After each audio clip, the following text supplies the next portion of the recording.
Hi, our group will be talking about John Nash's contribution to the UN Sustainable Development Goals. John Nash is an American mathematician who contributed greatly in the field of differential geometry, study of partial differential equations, and is famously remembered for his work on game theory. He even got a Nobel Prize for economics. The UN SDG goals we'll be discussing are Goal 13, climate action, to take urgent actions to combat climate change and its impact, Goal 16, peace, justice, and strong institution, and 17, partnership for all the goals. In this scenario, we simplify the UN to just two countries who are coming to an agreement of taking action against climate change or not, on regulation of carbon dioxide emission. Here, both parties agree on taking action against climate change, so inherently, having two countries helping the climate change is better than one. This choice produced the best net utility for both of them. Here, one of the parties cheated and didn't take action against climate change. This ultimately allowed them to walk free without paying anything, while the other countries still have the burden to pay their action.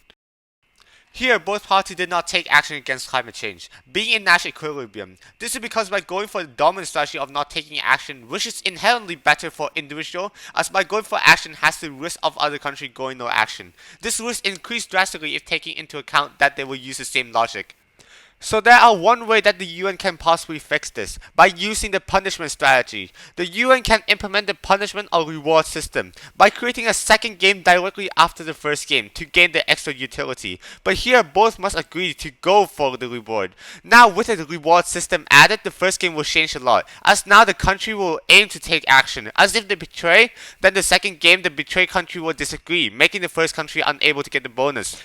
In the second scenario, two countries X and Y want to implement a new network connection system between countries, having a choice of network A and B. Country X would rather go with A, while country Y would rather go with B, as the company is located in their country respectively. But if they go differently, the network render useless. Here, both parties are choosing differently, hoping to maximize their payoff, but the network unable to use, neither are happy. Here, both parties chooses A. Despite country Y being sad, they're still more happy than before, as an improvement from last time, making them have no regret, thus creating per strategy Nash equilibrium. But this requires strong coordination, which is hard. Thus, we can use mixed strategy algorithm to check for another equilibrium. First, by solving for country X strategy, by finding the expected utility of going A or B for country Y as a probability function for country X strategy. Then set the expected utility of A and B to be equal. Then solve for country Y mixed strategy. This is the probability for country X to go A, and this is the probability for country Y to go B. Overall, this will show that country X should go with A 5/6 of the time and B 1/6 of the time, which will be the opposite for country Y. But if there is infinite game, there will be equal payoff and both countries are satisfied. But after calculating the payoff by finding the probability of each outcome occurring, then multiply by the individual expected utility, then lastly sum of all the number, in the end it will be seen that the payoff for both countries is 0.83 recurring, which is even lower than 1. And despite having a higher expected utility for choosing different network, the payoff in mixed strategy will only approach 1, but never touch it. In this theory, it showed the importance of coordination, as using mixed strategy actually worse than using per strategy, thus highlighting the key term of cooperation between countries and the importance of UN in encouraging cooperation. By using this diagram, it can distinguish the need for cooperation more than others to find out if they should intervene or not.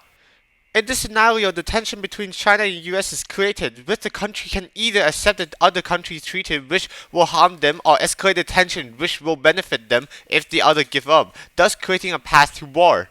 And here to summarize the situation, USA can either choose to accept the noble term which will contribute no tension, or it can choose to threaten China, making China have to consider whether to concede now or escalate further. If they concede now, they will lose this much, while USA gain this much. But if they escalate the tension, the decision come back to USA to go to war or give up. If they give up, they will lose this much, while China gain this much. But if they go to war, they will both lose this much respectively. This violation of game contributes to UN SDG 16 mainly peace, as if the game continue for a number of time and peace is not option, as most of the time escalation between countries already started, they can find the expected utility of war in the end, and assuming that the expected utility of giving up decreasing every year, they can find the exact moment where a certain country will choose to give up, as they will see no further reason to escalate, as war will become worse by then. This will help UN to predict the time and try to prevent the war that will be starting before that period.